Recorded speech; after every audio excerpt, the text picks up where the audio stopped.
at any one time.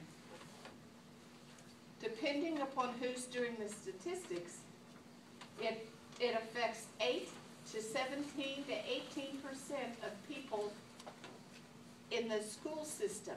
That is the children, the students. Depending upon who's doing the statistics, it probably affects almost that many people in the workforce. It affects people with an A.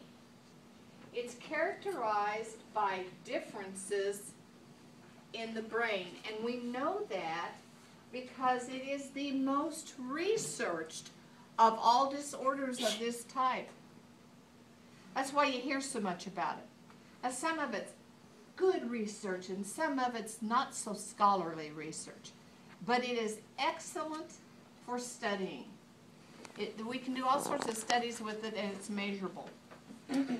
Those characteristics in the brain structure and function affect behavior, thoughts, and emotions.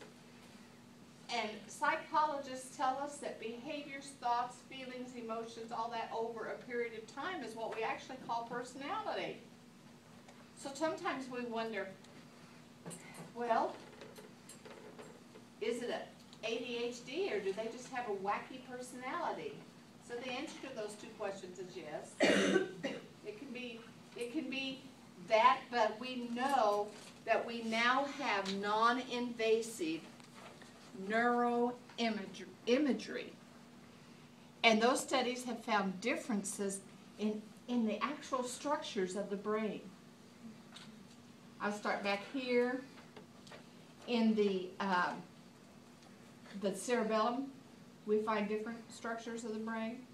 Up here in the mid-region of the brain, in the basal ganglia areas, and we'll talk a lot about ADHD up here in the frontal cortex, up in the frontal lobe of the brain. I have to stop here and tell you.